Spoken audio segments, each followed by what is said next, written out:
su mari leinana akhoi hauzik lotion bangamdriba waroisin purak bangamdriba akhoi conflict asi gi marak asida akhoi kuki militants in bu government of India na akhoi proxies oina sizinaduna makhoi demand asi pinabagi hidden agenda ama semlibra habisigi matangda akhoi khanani ne naguidamakta tongan tongan panelist ahum akhoi studio da lengchin bidun leire ahan bamakta da panelist ahum sakaminga kona na takchabagi tanja dungtang yang mafamda thamjage ahan bade akhoi pabung KHAIDEM mani former acting chairperson MHRC pabung butaram nokchari ani subada akhoi oja NABAKISHORE politician akhoi oja NABAKISHORE butaram nokchari ahum subada KHURAIJAM ATHOUBA convenor Cocomi akhoi ATHOUBA busu taram nokchari yam nungaijei isa isa gi achinba matam khara khajiktam kaithopiduna akhoi matam gi oiba sigumlaba pogachariba topic asida isa isa gi ba warol kya ama thambigani haibagi wakhalonda akhoi channel asibu support tawbiu gi damangta hanna akhoi panelist ahungpu thagat phongdokchari ngasi pogachariba topic asiga mari leina ba ihan hanba wahangse oja KHURAIJAM ATHOUBA da lakjage oja KHURAIJAM ATHOUBA akhoi Manipur gi hojik laiba conflict asida proxy war yaure haribasi proxy war si kari maram gi damakta yauri bano aduga matau karamna lakpano habisi gi matangda aduga hojik thogli ba gi conflict asi hana fully design tawgrabra haibagi chingna ba masulai oja thoba kari thambini utang thambi aspects ani hum disui to solo yo ka wi do mar civilian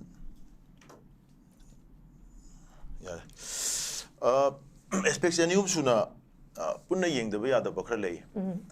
akoina proxy war gi declaration ma pidei si mamangi chahida 2024 gi tangkhai khare henjalak pa haidi handaki thoiba manipur gi crisis si gi chahi henjal aba matungda poching si punna yenga kanda thokriba thodong mayam si koina realign tawraga karai da kamaina kari oirakpano habsi yenga kanda koi masigi conclusion si da tagi bane ado hari masigi conclusion si amuka tangai padana koi masi miyamna mass oina masi acknowledge tawraga masida react tawning bagi kano si khara wat kiba aduna madugi wali ba saruk tu handak amu koina masi reaffirm tawrakanda miyam da madu convince tawnana ba akoida phangiba machak mathum haigadra natraga madugi evidence mayam madugi logical loiba situation mayam ama proxy war sibu ka define the way aba incident mayam amagi collection tawra kanda adui potu chapsan establish to ngamak padai news ya koina hairei se say for example ai makok tagi haujage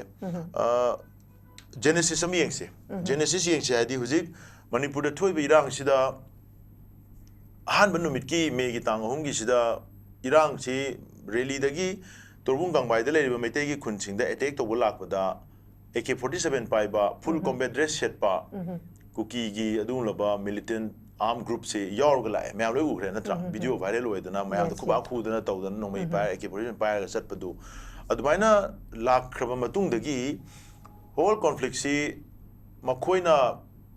drive तौरगा अखोगी Meitei civilian द लान ताबै थबुकसी मोइना मांग थारगा तौखेबा अदा हारिबा सिगी खुलाई पाइरिबा कांगुसी कनानो हाइबसी अखोइना चुम कोथि थिरग येंगा कांददी सिगी ग्रुप सी इंडिया गवर्नमेंट गा suspension of operation agreement sign तौरगा लेबा मिलिटेंट ग्रुप गाक्तने अदा सस्पेंशन ऑफ ऑपरेशन एग्रीमेंट गी सिगी पैक सिदा साइन तौरगा लेबा ग्रुप सी पुन्ना लालोलु कुनगा मंगा नेबा कुनगा मंगा सी मनुंगदा अमना ग्रुप मी ग्रुप तरागा ग्रुप तरे ना पुल्लगा अमना कोई यूपीएफ सी होइबा अदुगा अमना ग्रुप तरागा निपान ना पुल्लगा अदुना केनो होइबा अदु केनो गा यूपीएफ का सी अम्ब्रेला अनी की मखादा तौरगा सी ग्रुप कुन मंगा सी पुन्ना India government suspension of operation agreement सी 2008 ता साइन तौएबा अदु 2008 ता फॉर्मली साइन तौजबा तारगा सु 2005 ता असम राइफल्स का मोइगा की मरकता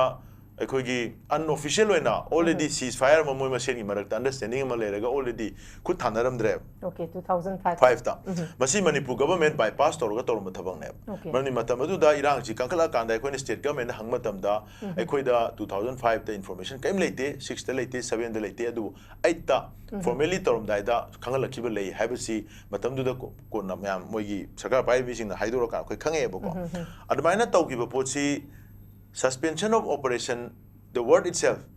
operation am suspend tawduni ada operation suspend tawduriba operation si operation sungi lekhite maram di hujiki moina agreement sign tawriba armed group sing se masiga india government gi indian army or indian security forces ki marakta encounter tawnaba nomai kamna ba ambush tawbugi record am leite not single bullets was fired from the Cocomi militants towards the indian army aduna operation sungai leitaba pot amada operation suspend tawai agreement ama sign tawre haibase adudagi hona dum magi yamna deceiving oiba minamba or madu khoi miyam sida lan na pauthokpa pot amada proxy oiba arrangement ama tawre haibase adu adu de hore adagi de amu hairiba sigi sign tawnariba group ani se KNO UPF hairiba group ani sigi amu leader ani se KNO gina PS Hawkip अदगी UPF की ना हजिकी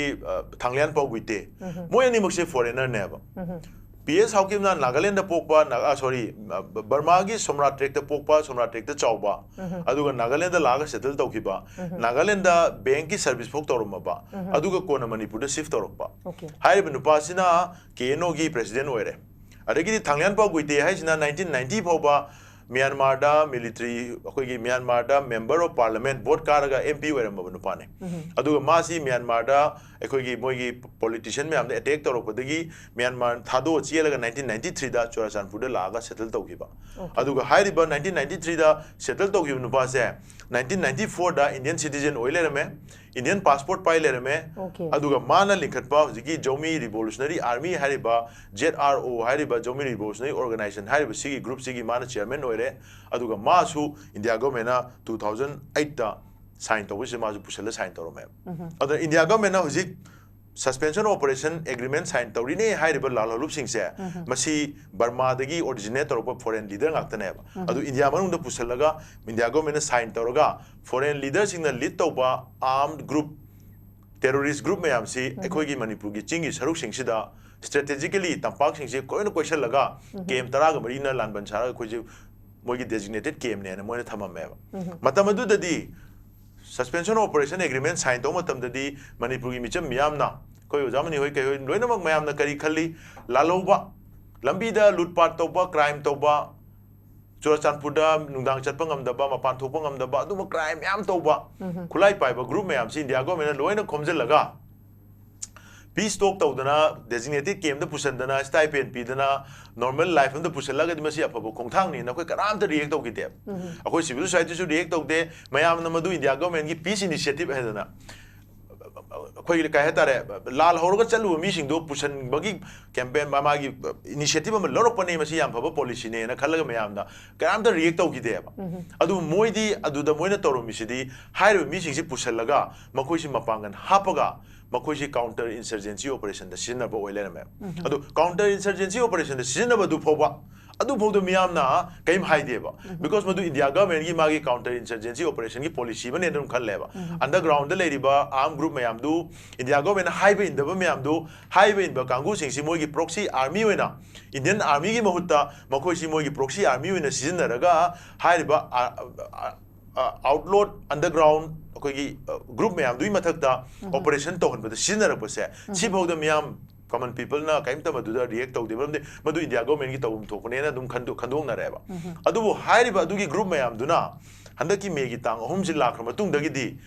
civilian population दा Mitcham मियाम दा direct aggression चथार कुने अदो सीगी aggression चथर कुमा तमसिददी अकोइना खलमना इंडिया गवर्नमेंट योगा थंबा इंडिया गवर्नमेंट स्टाइपेंड पीरगा केम सारगा असम राइफल आगा सुख सांगना सही त्राते ट्राइम पान हेना थमाबा ग्रुप सिंगदुना फोंगना थोलागा मणिपुर की मिचम मियामदा मितैदा करिदा अंगको फंगना सुमाइना नुपी अंगांग यावना हातना लान तारा कांदा सी फौदा इंडिया गवर्नमेंट मखोइ सी लाक्सन बा कंट्रोल तौबा वारक बा वाते बई थबम the तौद्रगदी India government मोइदा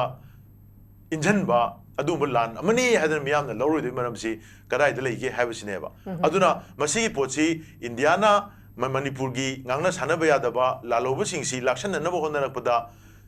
ngamaktabadagi chahi yankai hupuena ngamaktre armed forces special powers ek impose tawraga army gi military gi akanba operation nama chathara kanda mihan mipun fake encounter de milising singam changa ku nipan register tawra leire ahen ma myam ma hat kre adagi de khoi gi custody da hat khiba adagi di disappear tawkiba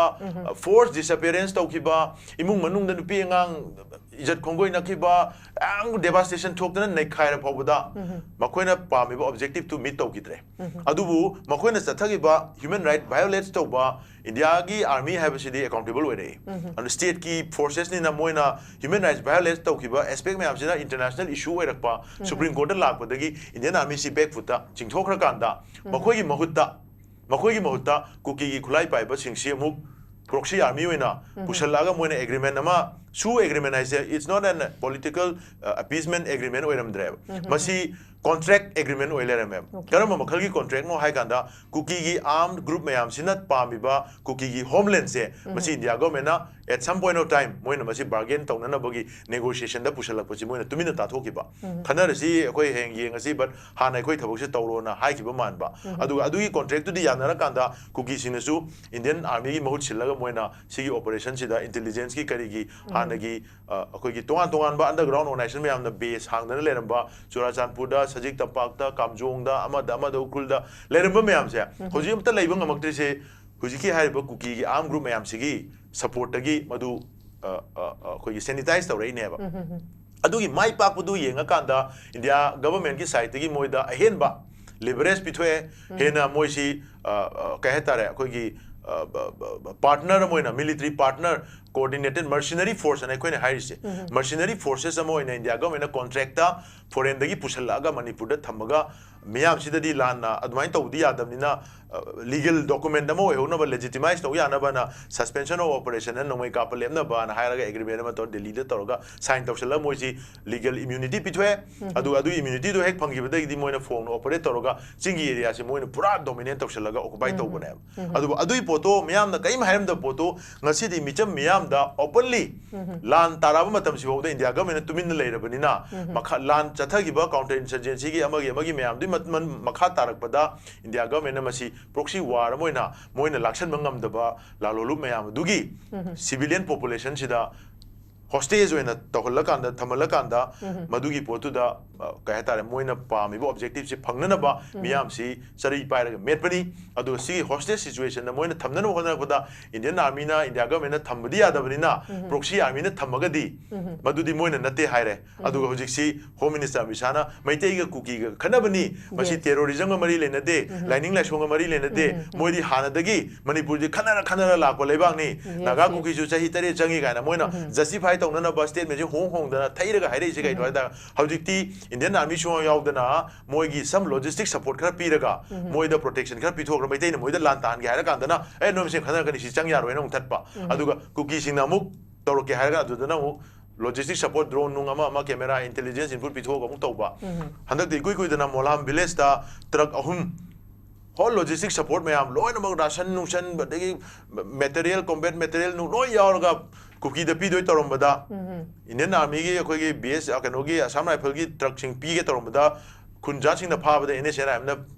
media da report hol ki belari to admaina tawra kanda season ra ko ponina masi ko meyam punna khangmin ra kanda sigi poche hana defeat tawdra ga di akoi nang manipur gi irang se akoi na lotion ba pami ba awa ba khang meyam si issue sigi magi main accused or main ekoi responsible oiriba India government si magi actual mana tawriba aran basi expose tawdragadi akoi mai thiba pibunga moroi habisi khangamnina masi miyam da expose tawu change habidugi campaign du matungina hairaki ba wafam hoi oza thawbadu hauzik chathariba khoigi campaign haigadra si miyam da paksana khanghallaba matungda habdi miyam gi mandate defeat tawba ngamgani habgi thajabadi leibra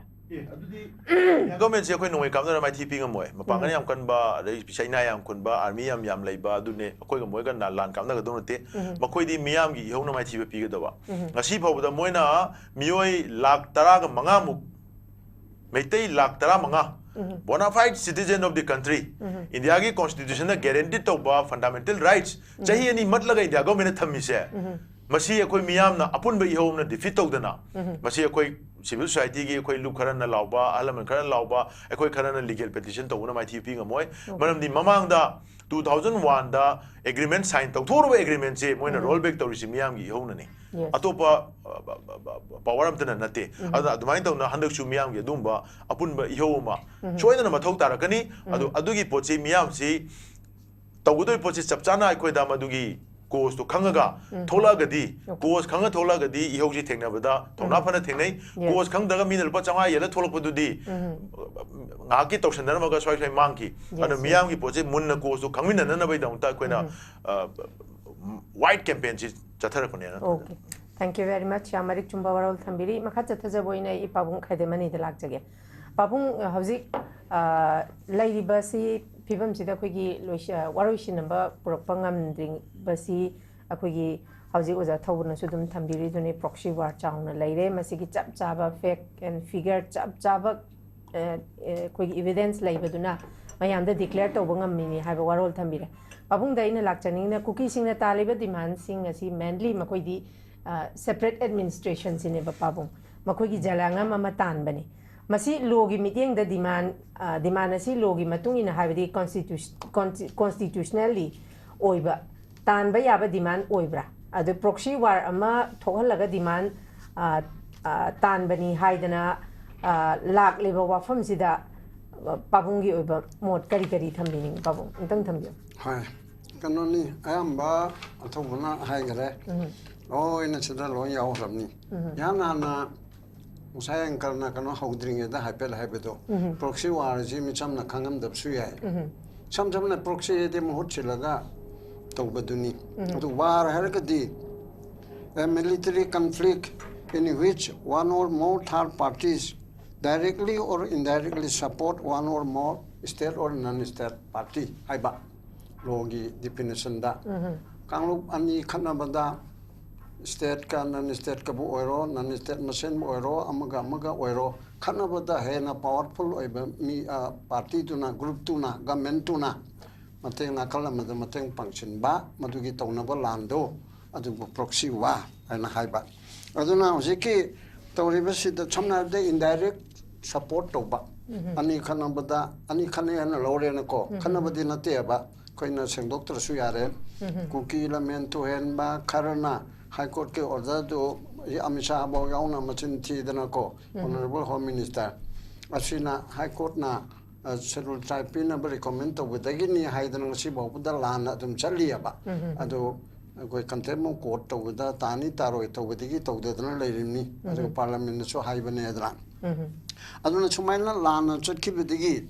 ado ba kanglup aduda usai ki kali ki tamukta proxy war to rimno ibsida maram khara leba to guna chu habdi yaure adagi in supplement to bada why proxy war by government India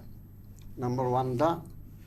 because of winning election of Manipur Legislative Assembly 2022 da March April dara to gibe election na chi mai pak na ba to nam thak am to ya madudi February gi loram dai da Pati election yawada ba thamu tangara ba kandu da 22 gi February loram daida Churchanpur da election rally ma chaung na tawya in which Amisha ji Home Minister se man address to ba adugi Union Home Minister na maduda promise to give a meeting do that na khoi kuki jo sing na pami ba no militant di pandre no na pami ba no gi demand se ai khoi da vote piu ai party na sarkar semal lo power pahlu no gi du khanna ge pi ge hai bo hai bi de hai de khanna ge hai ba madudagi among makhatar pada adu matung da 23 adu da anek ta 24 ki lon da tagan narapani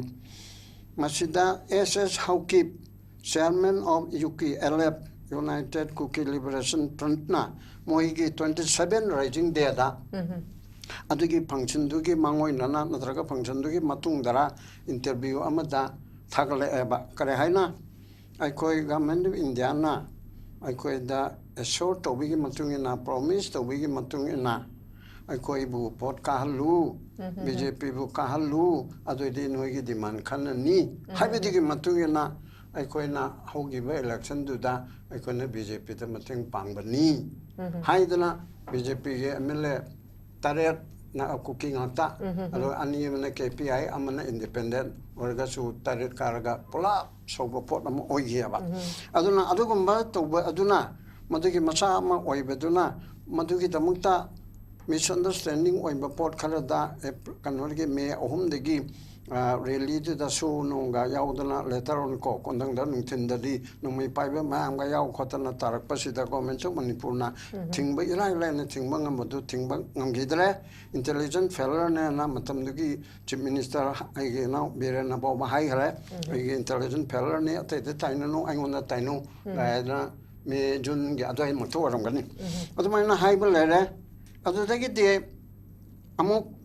ani suba ground da proxy oidori be maram se ani suba ground da why cookies wage war against Meitei population or Meitei civilian population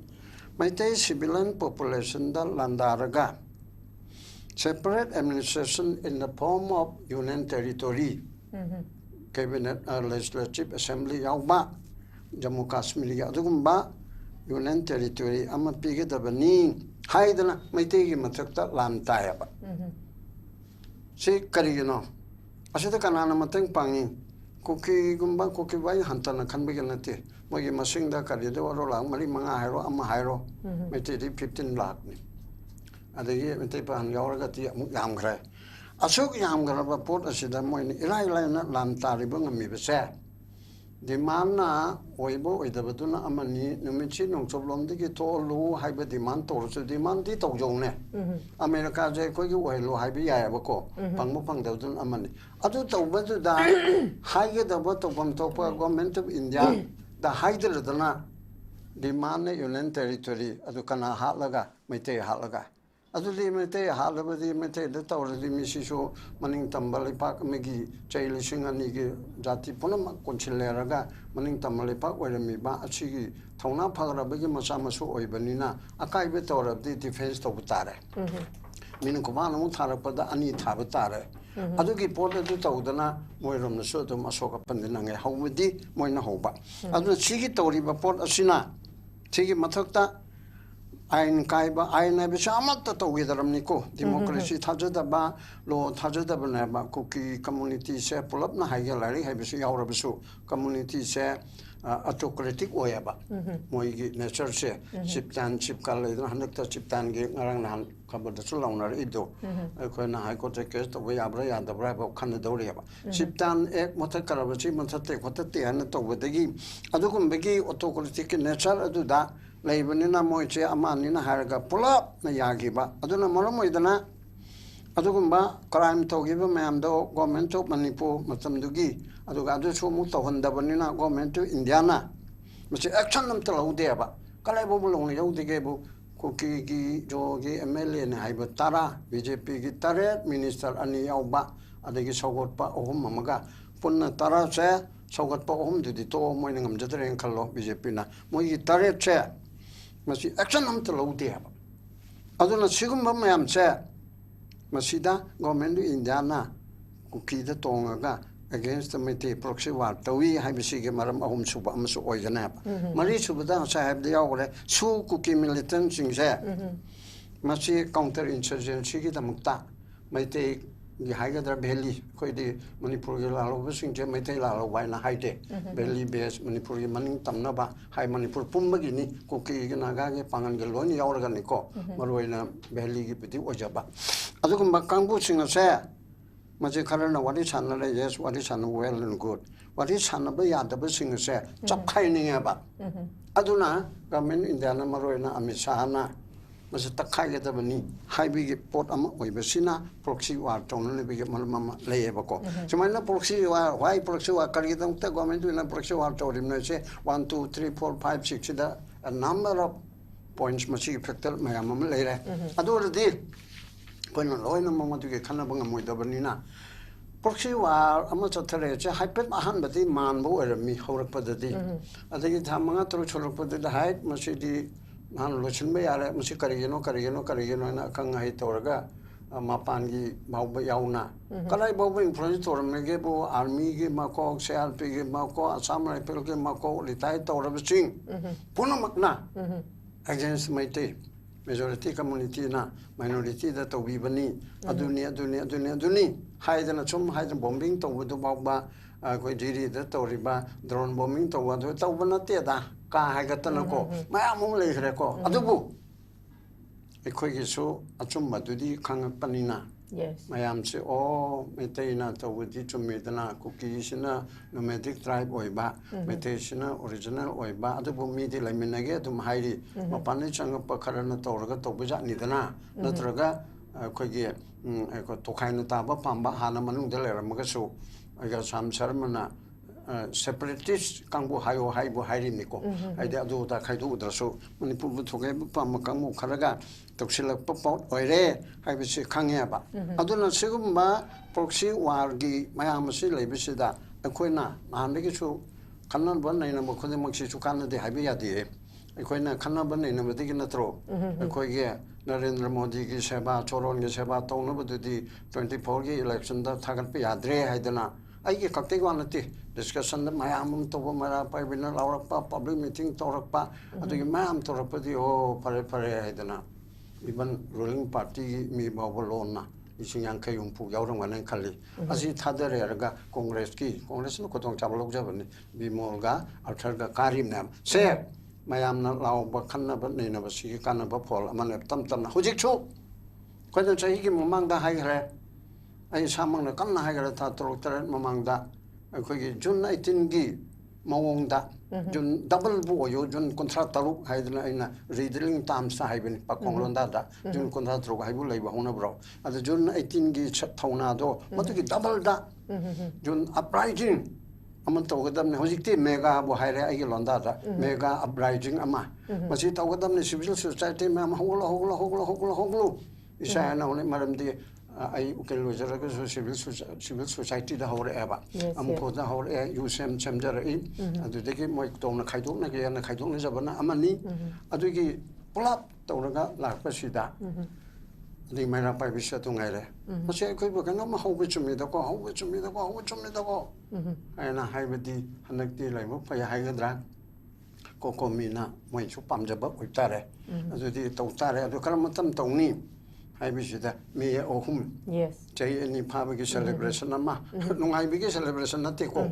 How give we our home the Hilan and a big celebration, or whom see that I need to have the common Lamporta Hire. I don't need me listening to our contra, till run by Lag Martin, but not a succor. I don't make convention type that Amatoraga.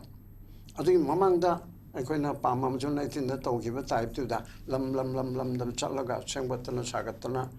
She get like I meeting, Michael Club, Sangstan, Mera Pabi, my Anderson Sagatana to high grade, high Visida. I did to was only Mamanga, Tagan Puante, I didn't know I bum forever. Any combination, Bamukonation, Martin, Biginati. Queen my am cheat or Manipur Praja, Punamaki, both hills and plan. I am Yogjan in the Bakara Yogja so. Adutorga, Karihum Makara, so of strength. Ama Uttana. I Shishida Dola Doli Naidana, Government India, Noina Hantani Yamado, June 18 Ningshingu, Panapagaraba, until Biari Bas by BJP Ojeros Madi Payaba. We appreciate him. At the July Contrato Arangani, and anything but that 2001, Ashida Pare Pare. ore nung dang redo taro hain torga ya dana roll back and tau ge ba adu mai na Narendra Modi tummi bse masi me 3 gumba ujik selli ba convention gumba mi pham apun amana me ohumda aikoi gi hanuman maya mama pulleraga tawdona aikoi gi kanose kumba karna chai mi di tha taruk tani aikoi gi tha kun go humdoi che ani tummi ba Narendra Modi se hawdok pa ma sangya ba aduna masa haigi badu maina koi nongmaina thengna dam nate Lala Huraga, Kanona, Narendra Modi, and I go to the Manipur Ani, Lala Wadi, a sea Tamton on my paraga, cookie, Kapina, Gakoi, the one Pangana have to do, we talk to Rebako. Cookie, Kanluki, di Achumba, Pabata, Wakari, Jaragaso, Moya Kanluki, di pull up punching Haraga, no mention on the Pungarga, my taste Hawanba. My taste Hawanba, I would say Moya agenda never. My taste is how the Nakut Halaba, Cookie Tomla Bahaka, the Nika, and a Laura. Adu mo ye khwaidi ki pen ma pot oi de ne ba adu ekoi ma seng malta civil society sing de amalon kange state level de lebe sing de ma che ku ki punu ta to dong na te ku ki punu mo na te ku ki terrorist sing ku ki lamento hen ma sing ma pan ni chang pa sing manipur manung da han le ram so manipur thogai ba pa ma sing mo ye ma thak ta ni ku hai ba ki pot ama lak ta na Kuju Kalina Yaroidavanina, I quit my ham punchin back to like other than I mamma so Chamaragana Higre, Delhi Tana, me lack me, Reliamton, Shilabadi. Even political party member, even I hear now, ex Minister Biren Galuching Dana, Santana, I quit so young Yankton Birabadi, I quit Santari Matakta, the Morti Moment, you know, I quit Gary Lishin Kunda, me lakama, la evening. Kai say, I demand money ever say, no one letter, no Madi. Ziki Cocomi na tanga humna to wanda rusidi ki port ama tarakna tu mama to rasi aina haibi ki matung da tangai ba de ding mi lam chat ta bani ne Delhi da adu mi ki port ama la na ba hona ba chi chumi adu akta kuki mi cham natraga kuki la log ba khara ha laga adu ha na ba to raga ma du dong ta pasa kha raga kuki lo shin ga dam ne haibi du na di ai koi darkar matuma oide kok season na ba Coke season number. When a landara, what I'm like, Haledana. Come, Yara, my director and director, the Colai Pio Piredna, high with the Yamile, may take it say. Yes. Aram by Gado, Yam Satibo, or German, but I do the Tony guy. Come on, I just tell him. I think I take you pito, I repeat him now. And then a hammer on that Sandokara, hammer on that. Okay. Hosiki, I quay Coke no Chanagatabanin, Miangi Mipuna. Mi panna, mi pamduna, amato in the Torerga. Yade, I was say, I can a restaurant tawi, a micha, I could get Narendra Modi ji, Nang Hogatabaya, Nang Heklan, but then Mana Wang Padamario, Kadudu, and I man and Posse Yam Todini. Mana Yadega and Haiba, I think Managa Lak Posse, a triam living. La Mandra, but do that, Lak Tersu, I don't know all of the. I don't know currently boycott talk she had him boycott Matiati. The Lati Lakis Nova, Corner, Hojiki problem, see, because solved with the Pamidana. Okay. I began my hunter. Tagachari Pabung, I Makata Zaboina, I was on NABAKISHORE Laxage. Ojahana, Ojahana, former bureaucrat, Amani, the Hozik Ori by Quiggy, Lamdam see the Ori, Pibam Sikaramna, Yang Baya have the Quiggy, Cookie Suduma, Cookie. Gi cookie na dominant o ina taba mapam singda makoi pulaga makoi ki separate administration piga da bani hai dana duma moi sigi demand se da dum stick tawraga lai kre aduga nakalamarom da khoi maitei gi su makoi gi demand se pi be yaroi hai dana aduma akhoi gi maitei gi su sigi se da dum stick tawraga lai kre aduga akhoi gi masida samdai naga da ba center na hojik phauba khoi Cocomi gi maikei da ge duma makoi si proxy war da India government support tore habagi kano warolabo thama ibasineba masigi matangda lengakna government of India na hojik lawriba roles oza kari kamaini yengde amtam masi lagdring da koina khetang history yam sangwang natraga su khetang 1980s losilapa adagi 90s thokiba thobdoksing mayam singsi ketang nainaba ma darka laini ai Churachandpur da IS ki training wena se hi ma diphade tha nipan ma pantara mukse 85 86 ta lerami SDO the Assistant Commissioner bagi training ni matam sida hojiki hariba kari kuki lengi wafam natraga naharungi nongmai paiba khulai paiba sugumbagi group linkharpasi hodri even IT6 fawse IT6 fawsida laikhoina ubada khaitang hojik na mingthondu kuki len kore matamdu na Zomi unification na nama aduge move amadi hore mase ti go gwinland ra koi ge nupa leader am lerami koi yam basing hai tare koi jung khang le mana lead toraga mafam da chatlaga Zomi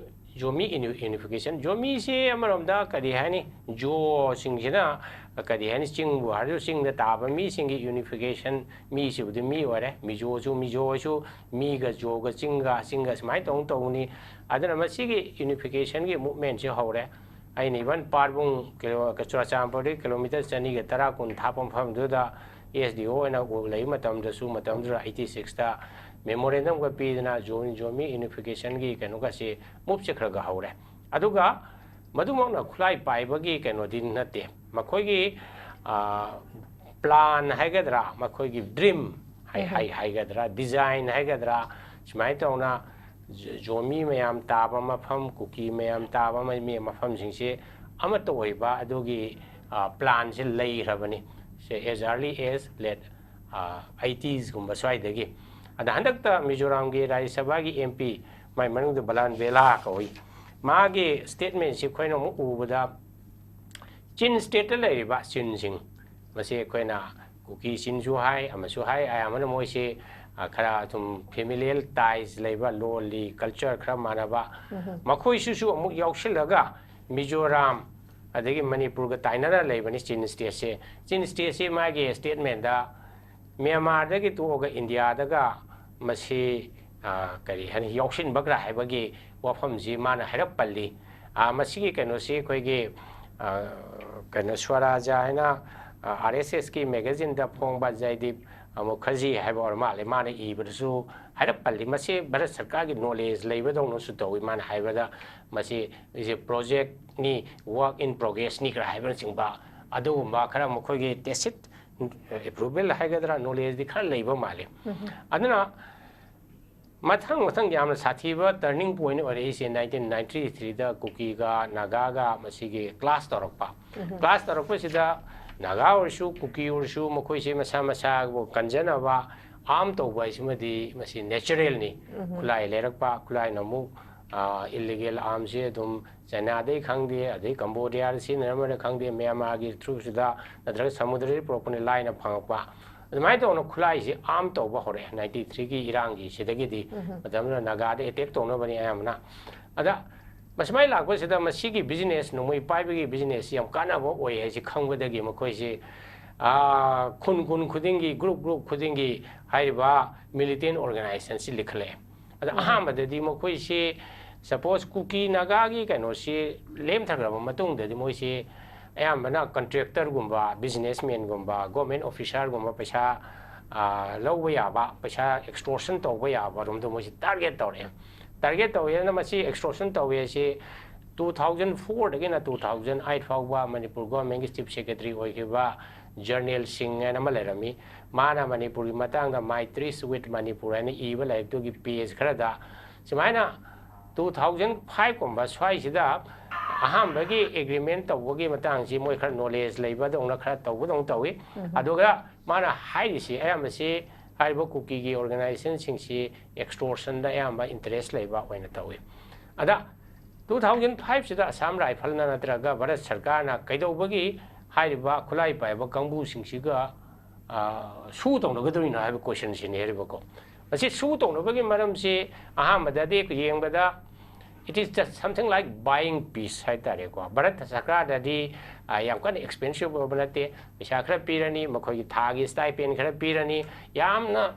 chip oina shanti si leibo ina uhalle hariba ko aduna madu laku matam 2008 ki Manipur Sarkar su yauna Bharat Sarkar su tono sign tono ko matam sida di mase kanoni khoi gi peace ki damaktani haibagi moong di ure adubu cookie singi magi ulterior roiba makhoi gi design di cookie le nama sembai se matam du sum leibai wani ada Manipur sarkar ne insist toraga hojiki preamble da Manipur gi integrity di kai bai yaroi hanra lakpani adu oil long sum la and hanaki 2023 ki irang thorpa sida hariba su toriba kangbu du no khudong jaba loba haitare makhoi gi cookie lengi demand se mase makoi thabak oina onthokna naba masigi demand se ngasagi Manipur se meitaiga cookie ga physically divide tore buffer zone security ne maram oina koi changna bayadre kanam to so kano aduna emotionally so koi separate tore haibagi narrative ama koi sagale ada mathang da hojik laiba issue di Bharat sarkar na su toriba militant cookie militant group sida karamba mieng yengi ge senior ba ada masida aikoina dum tabada army ki major general gumba sin haina koi metai gi journalist na ga hojita su koi tanara laibani question ma hangmata noi su ji ka dobi torino su ji sangdoi ba sangdok tam hangwada madu gi reply di pi da na army ki general singna noi shanti pam da bra koi metai na smar question hangwase shanti pam da bo oina dum puthok ba masima sangdu ina draga sangdok te habsi karimta sengba pawkum si pi da ba haitare aduna hojik laiba aikoina uriba fium di hojiki Manipur shanti purakpada kamai tawna su jina apan bo oilimno haibi question to dai lagjage ba whether the shoe is coming in the way of peace or normalcy in Manipur thangi singbugi di maitai rom side ke di governor na hai atawa appeal do indra agi surrender to ba ya ba khulai loi surrender to gre kanam leitre hoji maitai junga isi buffer zone da leiriba central forces na ngang leiri on the other hand sing the cookie militant sing naha ju angang ju anobo recruit to bu freely move to na freely makoina hiding ba haidana narrative se makoina maitai ga ko ke lemina bi adre separate administration is only our goal aduga cookie ge leiba civil society sing se makoi ge mouthpiece okhalakpa makoi hiding with the haiba kana gum independent oiba voice ama hairuba targa di violence tawdana makoi bu ki hanba khalanba adegi mayum makai mai thadok biba asu mana singba makoi si free da thadok ba aduna Bharat sarkar na hojiki cookie militant sing de yengiba mieng adegi Manipur sarkar na musung assembly na su je loktho o and loktho o na haina kaya kana haibe si su Bharat sarkar na karimta thosabi daba disregard to biba aduna Manipur peace polar ke hadi ahambada leiba cookie militant sing se masidagi su se mayak singna aikoi ngasidagi su loire nakoi jo designated camp da halo nakoi no pai ba khulai sing se su gi tam semdo oga mase aikoi gi central forces da surrender to wa hena adugumba makoi da arrangement ma tawdri makai di cookie militant sing sina ko in English da wahi am like calling the shot ado they are calling the shot means they are deciding everything masuma ko na smara decide to leiba sida Bharat sarkar na adum yadana leibani na aina sum jengbada Manipur da hojik horen ka se koi peace lakadab se iman mande aduna Bharat sarkar na first step is su se revoke to ba su se khulai se surrender to hanba cookie ke leiba militant sing se sisu makoi gi game da designated game da halan ba adu makoi yaw no wari sage ge su let them also be part of the dialogue adu moina haining bado haisanu moina taning bado tansanu Bharat sarkar na madu yaragana pini yadragana piroi madu di constitution gi framework manungda tawgadabani adugumba approach ama tawdraga di Manipur da hojik suma shanti haloi adu koi gi Cocomi na chathari changshel leiba thabak se aidi am chumme su khali kaina mayam de awareness ama smai tongna su tongno basana maram oidana aikoi da shanti hanjalakpa gi lambi da soba road block ama oire adana mayam da bhap tona ba toripase aidi asum khongthang ne na damai tong thamjarangbe. Okay, thank you very much. Makhacha sajaba oina ai ja thawdong lagjage ja thawban akal na sei trampan suramne moi punna coordinate tawrise mamdi 2008 2005 te ni 2005 te ngasi 2004 25 yore aduna si asuk changra matam ji moi adwaina tawga lae hojik Swaida Manipur Manunda operate over Katanatana, Burma operate Holisine. Burma the Sakragana Cookie, National Army Burma, KNAB, I say. KNABC Indian Army pull operation, Tawi have a see innocent, I am the statement, Tolina.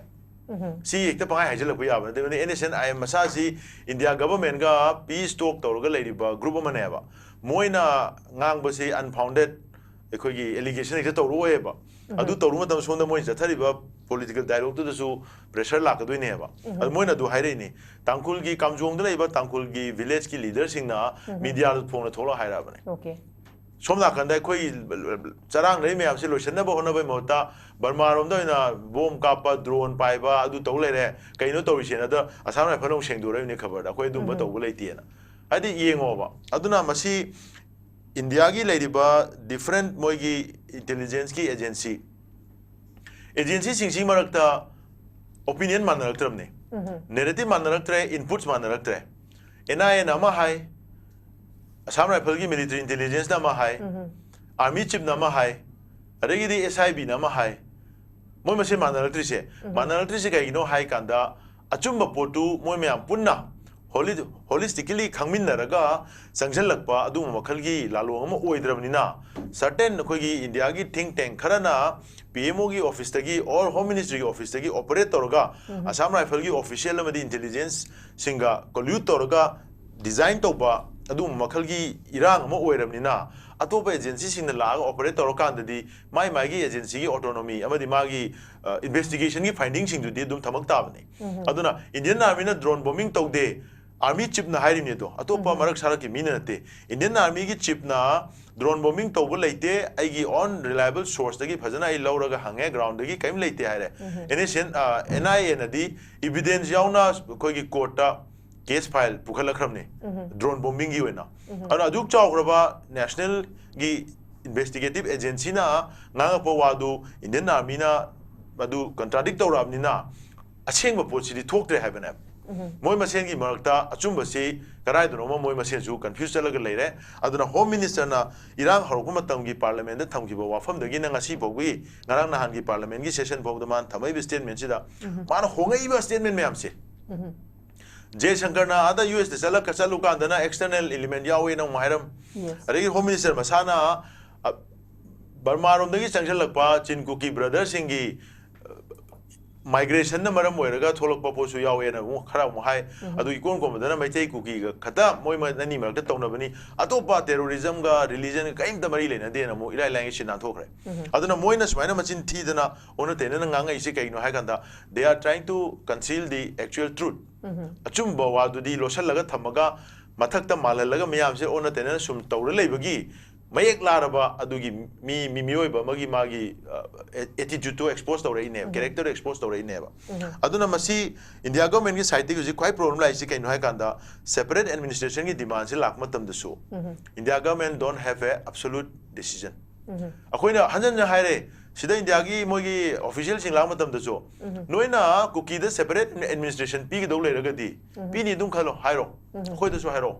we know how to respond akoi so do na sana ba decision zum lo ni pi ro ena hairaga na moi da pi ro hai ko noina pi ni so haida pi ro so haida admaina chak na thamaga di Irang Toriba separate administration Tana with the land to become to the false hope and Pedro. A coach you can honor this Pangbe and the government of Piro directly and other Irang see Chinga Puna by Madam say Irang Sangduna Madam say in the government Adum Bagi Sagi can say sweet Simon and Sandra may have said Aduna Dumatan Tazeba. I think the hostile territories Handak Home Minister na highways free access to Holani and Harakumatamda precondition home Cookie in PMD Kotuna Chingi hostile area da. Moi sine wahini. Hostile area sing sida Tataruk.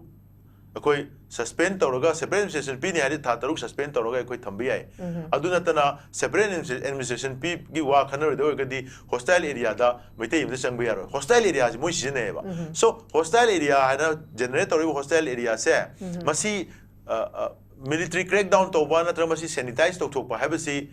India gi leriba security forces na state ki security forces to udom natro adu to the hostile area generate or create to riba responsible organization cookie in peace oisunu ko tu su oisunu moi tholei leaders indu India government ni side gi legal action lo do maram kaino governor na kulai thingalo na haire sibok tang na thingatragadi action lorani haire aduga technopol gi village volunteers kambuna akodi separate administration pi dibu kulai thingalo haire adu tari adui mayok ta governor na act tawdo maram kaino adu tagadi india government na cookie na ngaletana defy tawba mogi defiance aduga mogi illegal oiba activities mayam mogi peace ki mayok ta changjalakpa activities mayam moina atopa religion gi sentiment da yamna hurt tawba adumba provocative oiba thabak chatharakpa ngasi chu akhoi ibudo ko burugi a san marumgi magi da leiba surung manung duda moi khara changjalaga kuki biza sing na video tawraga ade da moi mayek ta kai kero angam kai isandana kare mathaina no video thadore adu tardi amarnath yatra amarnath ki akhoi gi laifam da kedarnath ki laifam da pakistan dagi changakpa khulai paiba lanmi singna adumba thabama tomatam da india government ju tumi leigadra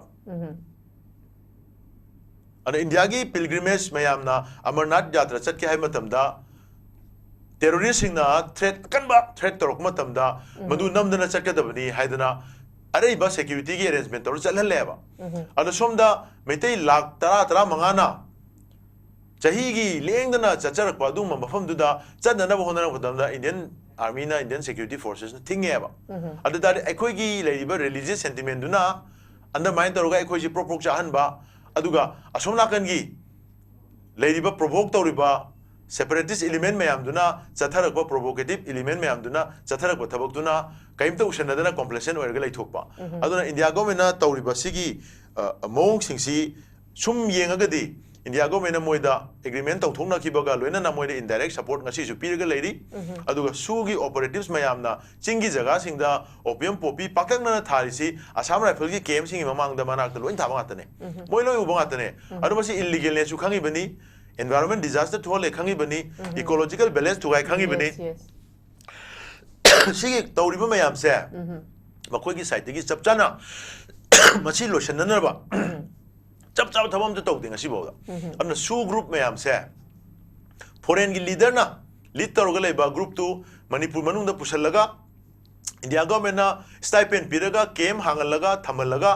ekoi gi micham miyam da lan tahan bada india government na moi mathak da thabak kaim ta paikhat ba basi india government na koina na sogale aduna masi chatharaiba mitei miyam da kuki khulai bai ba sing chatharaiba lan asi india gi proxy war ne have se sidagi hena mek laraba kudum changdam kaim leite sinda okay thank you very much ai wahang amtanga I thamjauge jathawa akhoi chahi ani pharak pagi khuman lambak ta khoi miyam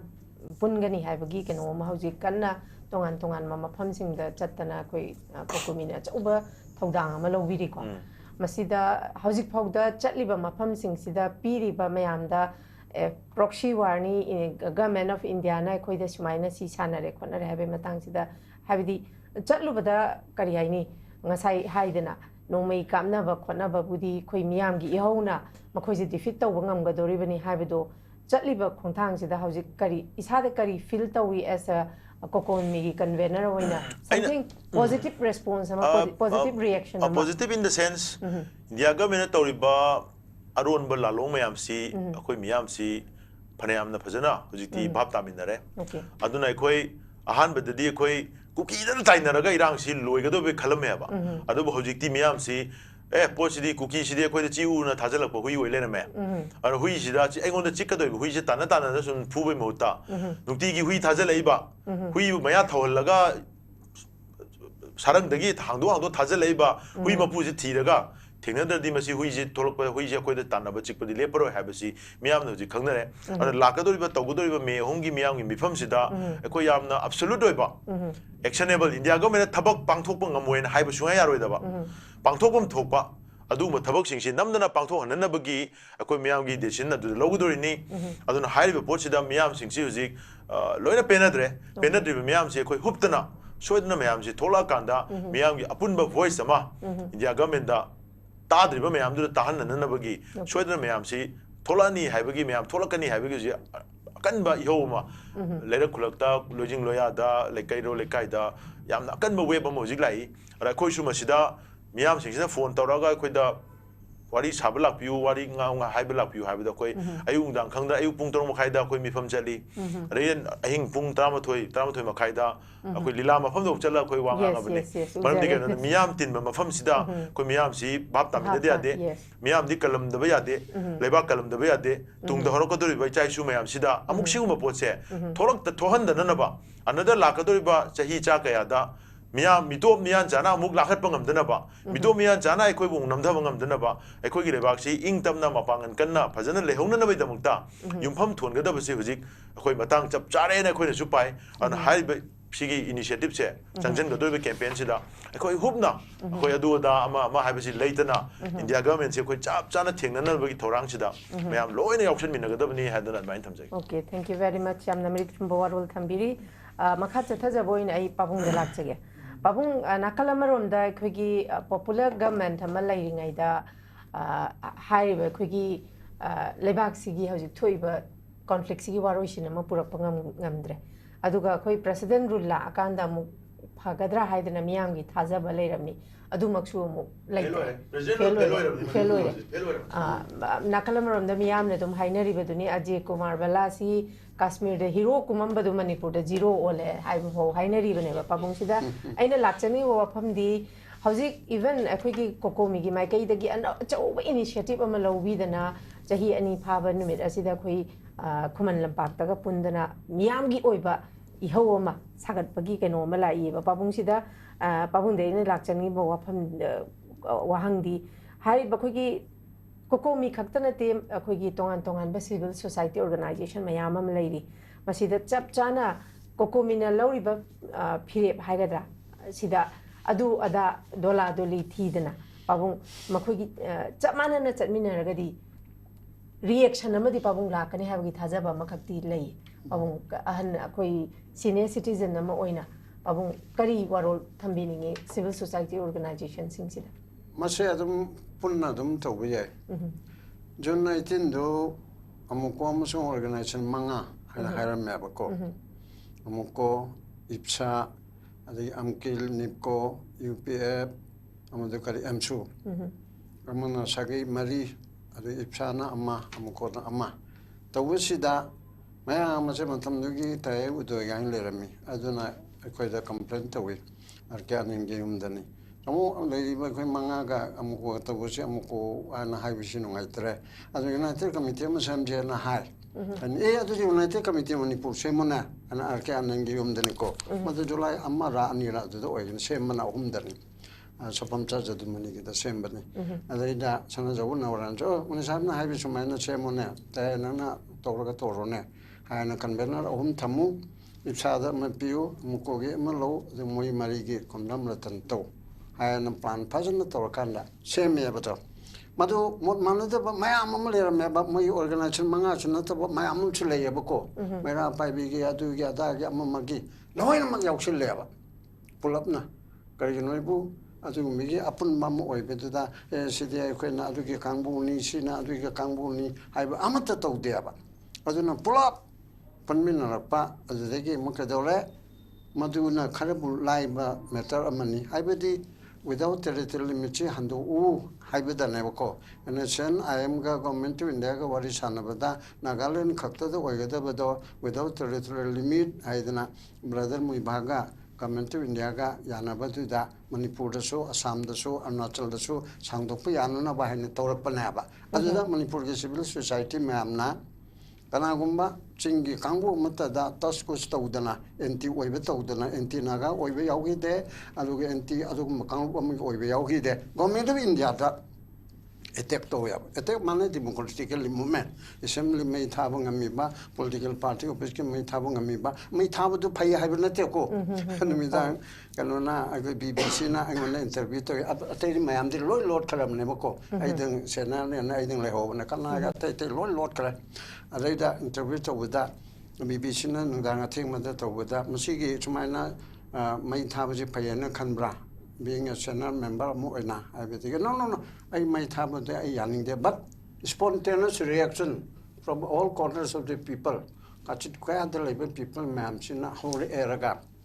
Assembly, the Senator Libani, the political party, no, in a Thor Libani, hai nang kham ga nang ponte kham na bagi thongna lebe ya ponte adu mai na ho gi ba an thami ba perman de kai no la adu mai na Cocomi oro organization ma ga yaung ma gi kanu da makha du de yaung de haibe du na organization du na yauk ta ba yai ko madu gi member mayam chu Manipur kaning ba mayam tom dik heri gi organization gi chu am gi organization gi chu mai organization tu gi na yaw ha be na tal chu adu gi individual mayam du la ga yaw ba ya ba ai hai che am gi na ta ba adu na adu ko me gi mam pulle ga togodaba podina missing the sugar kalere asmi adu gam tilina mamang ida 97 da amukona releasely adu amukona chinja bidini mai meming haide ba optim organizing committee for territorial integrity Manipur adu da ipsan saga se amsu ga se achawo lo ya ba optim mai na haga sinbadi amukona ijaba mai maming am adu leina mamang da so meeting amada Cocomi da aina suggest to noina selo adu organizing committee ma haga committee organization mayam che masi yawhal lo and suggestion bo to ya ba aduda moina Cocomi habisi chu an umbrella of many organization oibani na chimte o adu go ahead haibana ba asiga hojiki sida president rule che karida to gibano tang ching jani mana president na thoiba order to ki maka chum tarapada do I am satisfied that a situation has arisen in which the government of that state, that is Manipur, cannot be carried on in accordance with the provision of the Constitution of India. I say Tamuli the Karino, Matamdu Labour Government of Manipur, Aduna, in accordance with the provision of the Constitution, Matung in a Tobangam Dre. Maramaduna, I saw and saw Draupati as in a direct through the governor of Manipur. I know she lay high up. Other lightning indeed. Posingare, Hosiki Tani Kari Hillary, President Unco, 13 February de Gi. Other the Maso Constitution Gi provision Makada, Tabuk to Bungamibra. March Nipanda, I am Ponama Chalan Bayarani, Hanasui upon Topani, Lonaco, Madudi Lona, King Bayabanate, Adubu. No, you have done another than to near down and Moilo, women to the Remina. Nipan the Gedi, Champe Arani, I read. Me Karana try to re folks long to Kamukarana. And when Yare, I'm in Chakadamana. Look at your mission, the Havidun Amanico. Horore, Nipan to Fellow. Yes, think but the Gondat on nothing, I'm lineare. Think imaging to careers and local Agaba. As I did. Hanigi in accordance with the provision of law, provision of Constitution of India, Todre and Heidi Bedo. I took some manadra. Other day, Hanigi, I could China, Chief Minister, Oeraga, popular government, Malabedo, Tabuk told the Vidam Taikwanang, then a certain chastisement told the Nango, the Hogaluna, and do Tone, Koyangang, Shinangitam, Tanina Hibedu, told them, Namdrato and a Toeba. Kakang digi took Sere. To on Babu or talks about to it. To over the Torodana. President will say a queen and Pamameba, I summon Irene, Sumina Chum Tabuk Togdava, na I see you the Labor Sarkar or Italy President, Chaman and Payatan Southung Hayaba. How do you take a dora? President will like when Pamba, President will do a Ramdraba. Hanjan and Jana Champutare, but Champutara didn't Kanava. Mana, she must chidre, Champutun, non Paduk, Len Biaco. Other about the Oraga. Atese kan to wangam draba marmaduna hanagi Manipur government do noigi shakha BJP gi double engine gi Manipur engine gi shakha do aduna constitution gi matungina to wangam dre haina noina loksela banina chapcham to rodana haibisida to wangam draba aduna adodi constitution gi makada torpam to kuzi to dradi agona nongmai pairaga thengnabedi ngampam ju thokte chumbab ju thokte miyam hoba ma Miam Chikulai or Bamchangaba, democratic moment. Me, my am children through Bangladesh, Bangladesh Liberatory Basek Mujibur Hamangi Masanu Pinatro, Ajak Hajinado, Akoyilanga, I connect the Hanbra, Masavin de Pape. Achi Pajano Panjarami Indira Gandhina, Popilini, Bangladesh, East Pakistan, the Adok Pajaka Basek Mujibur Haman, Miam Chini Araktardi, my Mutido. Nungtang to the two guy. I look at Lipak, my Hogi Gandhi, Subachan Rogo Bosco Mado, Muzibir Ramangi Muti to Chingteba. Habiti, Miam the Yaractardi, Chatra and Yaractardi, Pini Yaractardi, a lady मा मसाबो लेबंगम दना army न थिलक्तना त्रिपुरादा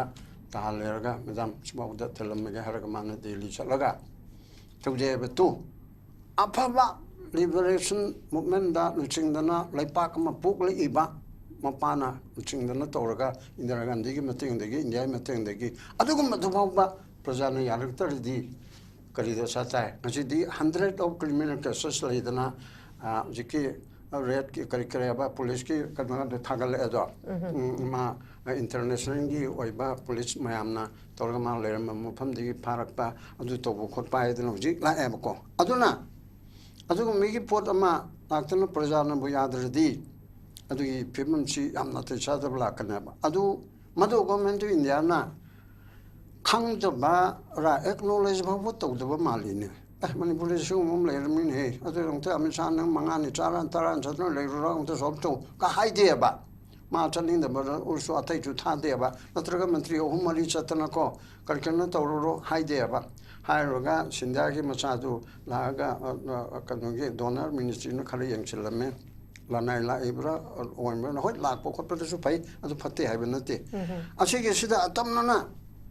Taudreva, Adunani, Madam Am Chilibana, Sagi, June 19 time to that. Ilang Tuan Habanatico, Lana Logini, Ilang Tuan begin at the am Pulleraga, could Amato and Kotum Taraga, Lakan Minabato, a Koibukalu. Democracy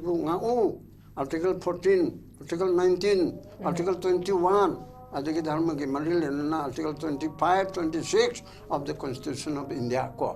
Asibu ngao, akoibu Indian Masa, Websida, Chapchaba Indian or Hello, akoibu non Indian or Bisesor Gilanda, Marup, Bisesor Mamangagi, Lahore Mado. Aduna, we have been treated as like a non Indian. Non-Indian naiba wahichi asigi Indian or naikoda treat the we haibado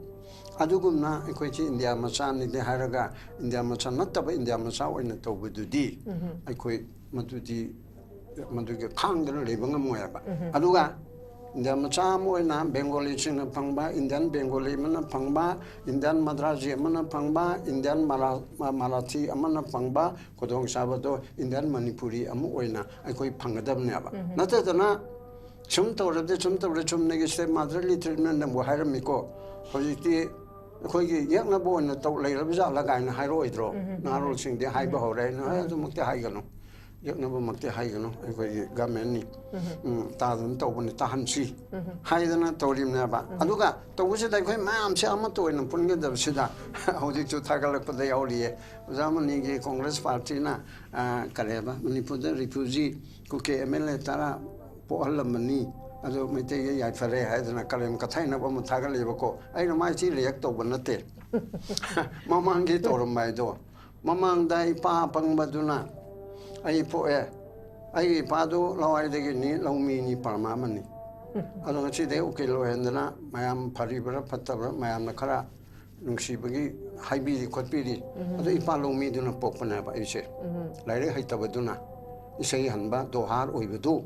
Ayasengba, Pado, Sunuda, the original birthplace. I do the Lomi, Oiba, Larry Hajidaba, Sunu Yaima, I do not poke whenever you say. To Adordi, if I Larry Haitaba do not poke Abanina, Nanju Larry Haitaba, and see what you say, Paduna Poke in Hayadori Brava. As a Chigumba, my political Hunabadun Haitabamana, Congress to Holamani, Congress to Holamani, when Congress in Young Kay Motoramona Pataba. Adudi Congress Nataba BJP Aina on the Taina with the Satina Chokcham and a Pangin Habiadro. Mantor money, Mantor game. Adula Poliona Naba in our Mapo, you say Padunani, if I do not homeload me, as I saw homeload me, I know hybrid on the child deal. Yaroyaba, the Mamangi game and blame game door. Adumentor in Congress to Patina. Congress for a coin Pamale, BJP to Pate. Congress no Pataban, Dr. BJP, in a head of Pate, when you put Togai begin. June 19, BJP Matan Tora, and how you came me a homegi, Tori Columbo get over the BJP and Tore, I do the Mamangi to the Torum money. Tara Shibo. I'll touch a column of Kandra Zala. Aduna, who take the share political party in the Taba, BJP, my am share, MLA, my am share. Pull up token as an ultimatum pew. Prime Minister da aduga mogi party president na da la ibe April loirambau April kontra baugi manung da Manipur gi lanchi lo chindarabadi natraga khoi Narendra Modi ga khoi onana ba chinbi darabdi natraga adu tawdarabadi khoi BJP muthal agani hain hekta hayo adum kallani adudi me hum yaudarabsuna kainoma tawrani ama lengana ba adu khoi gi mission tawbungam de ba adu tawhna bado adu Cocomi na amuko na UCM na Fox na aduna adana Lady Mam China, June 18 gi type ki movement ama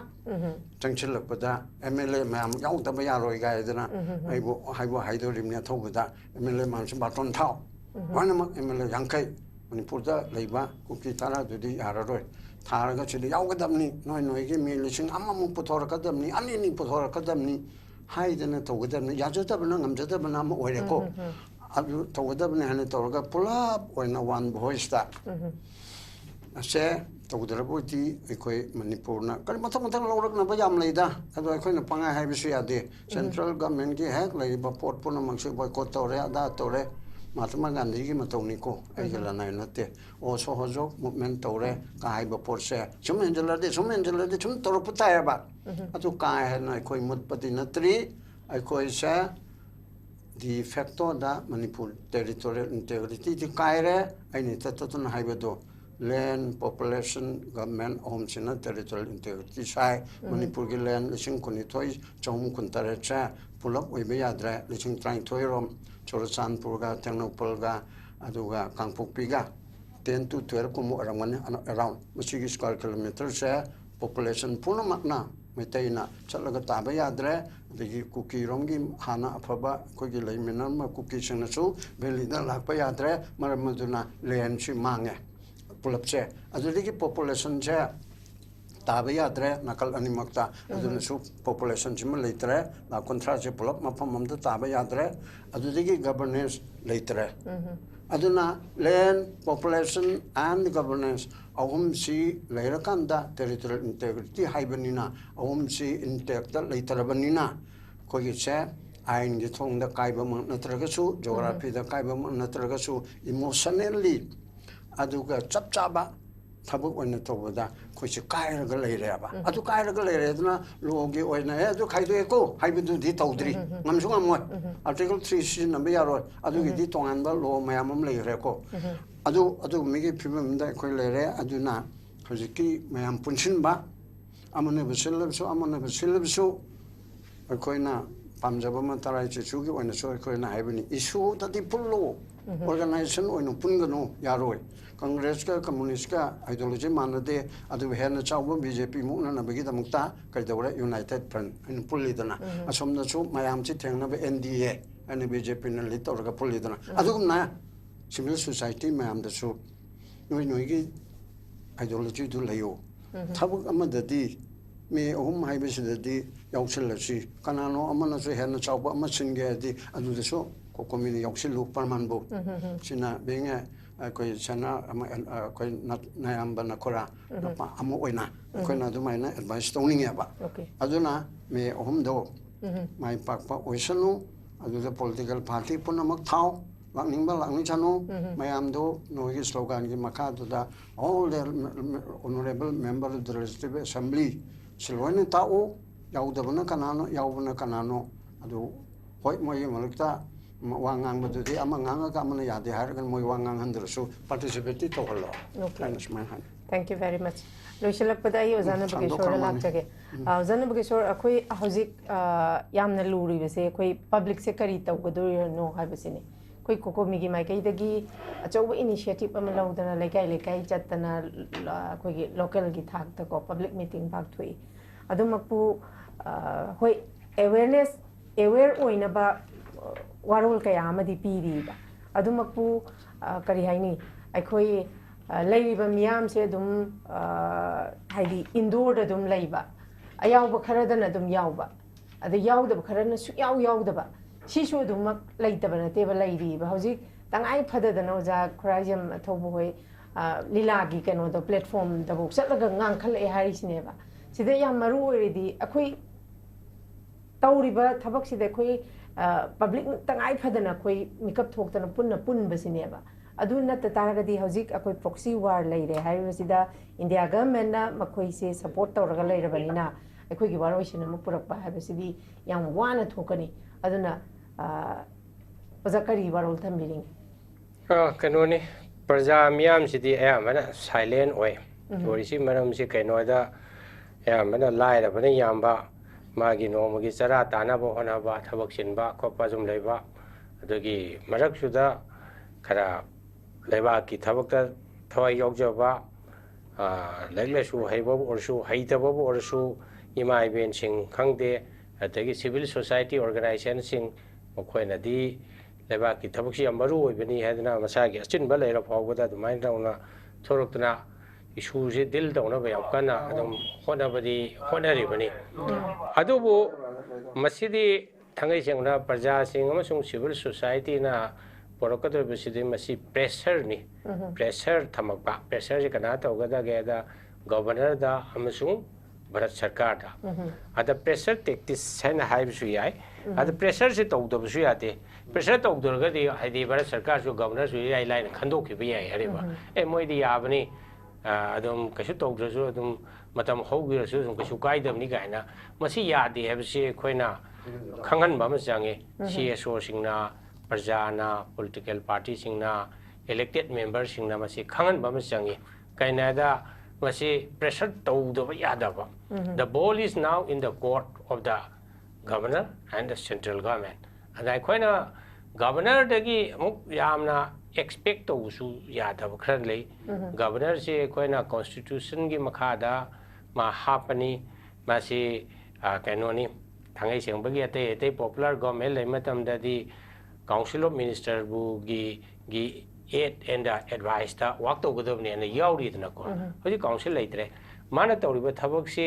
central government की महूर सिलगा माना थबक से पांथोकने हरिबा अदा थंगै सेंबगी central government ओइरिबा home minister Amit Shah नि खंगदे प्राइम मिनिस्टर नरेंद्र मोदी की सिमा तौरो हाइबेगी ग्रीन सिग्नल याउदना गवर्नर ना करीमता थबक तौबु ngamदे हरिबा मासु अमरमददी इज जस्ट लाइक ए करी हैनी गवर्नमेंट की मिशनरी अमगमनि खरा खरे फमदु खर चावे हाइबे वानी फम चावे हाइबे वानी अदबो मासु भारत सरकार हंगदना भारत सरकार की अयाब याउदना कईमता तौबु ngamनते अना सिगी सिचुएशन सिदा एखोइना येंगदबदी हौजिक निमित खुदिंगमक था खुदिंगमक थखाई खुदिंगमक से इंपोर्टेंट ओय कोई सही अनि वाबा याबा यांग मणिपुर सो वारे मरुवेना रिलीफ कैम्प द लेबा सिंग से याम वारे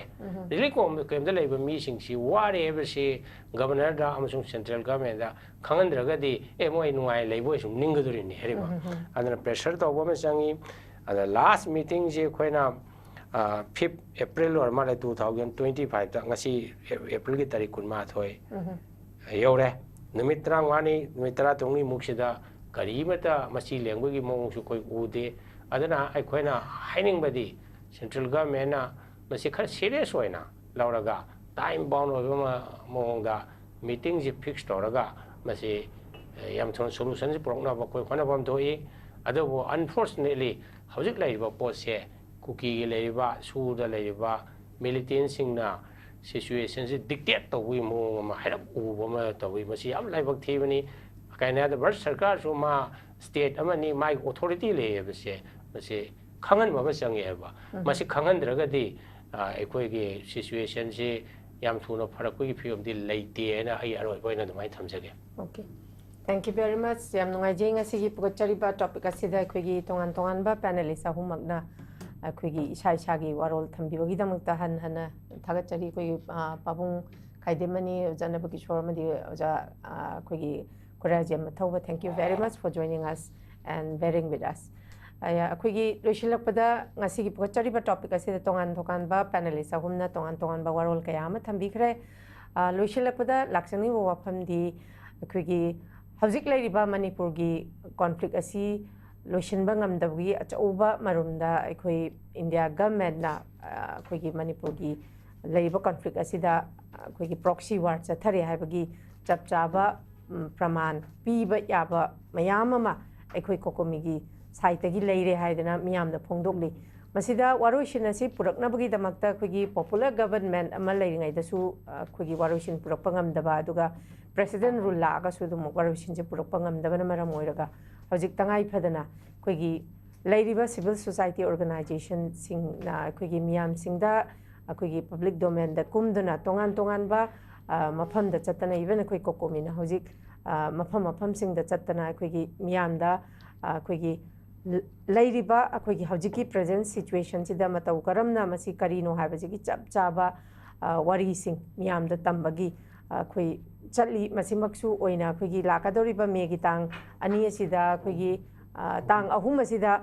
khoi khuman lampakta pangthokadoriba sigumlaba chahiani phabagi sida miyam punduna miyam ga chap chaba wari phir ma lawminaba sida miyam na tangai phadana masi tawdaba yadaba isagi thodang amani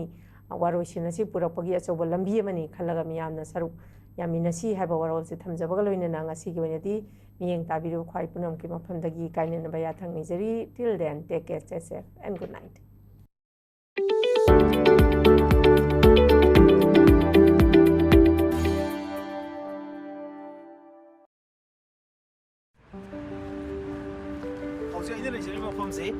TV ki manung da quite ki fazaba mafam khara khangat pada world ki iconic amadi historical traveler mo ikiba Ibne Batutana mag travels of Ibne Batutana the magnificent city of the world hairamba Samarkand have a city to the ni hojik si yam ingi -2 degrees Celsius ni hojik ekoi le base the mafam sina yamna mukai historic oiba yam significant oidesina kaino hakanda Central Asia ki Iki ihan hana ni khatkiba medical university adugi mamang mukta dari ko lebzeri base ma'am interview Samarkand State Medical University first of all mamang sakiba university makami haribi university sida ma'am video features sida mango uri base hari ukham si the Samarkand habis fazaba magi lens features landscape aduga hari ukham si gi oiba ma yam fazaba gi aduga yam phawgi popular oiba gi yam reason khara lai ahamada world ki quite maming chatpa culture singi manungda amu oiba Amir Timur ki capital se Samarkand sida oiki masigi mathakta mafam sida yamna magnificent oiba iconic monument mayam ka 14th century ki matamda semkalappa monument mayam ka asisu lengdana stain torga lei haribo monument singi manungda Registan habasi panbe Registan ji gi model lo ga haribi university ne nei base Registan ji geology ki university ama adigi then Islamic theology ki university ma then philosophy ki university ma almost modern science ki university ma ahumak se mamai sida lei sumaina lei ko adugi mamung lorga mafam sida nigatane sigi university ki campus su aduga hariba mafam si aduga matik phajaba haitare masida makha kaya ki lei myam masale aduga city itself se adomna lakbiyagadi adomna udoi se garden nam meba but hojik city winter season ni aduga minus nakta chatpa hojik degrees aduna hojik ti lei lamna sate khar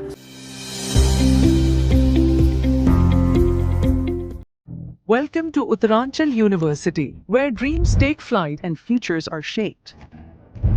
Here, knowledge meets innovation and curiosity fuels discovery. Our commitment to excellence and cutting-edge research sets us apart, preparing our students to lead in a rapidly evolving world.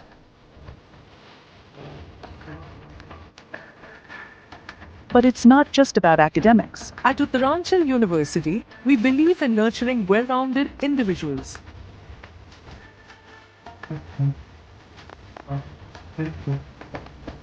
Our supportive faculty and personalized mentorship ensure every student's success. Join us where opportunities abound and dreams become realities. Enroll now. Step into the realm of Assam Downtown University, where we encourage success, experience the pinnacle of academic excellence, and live your best days.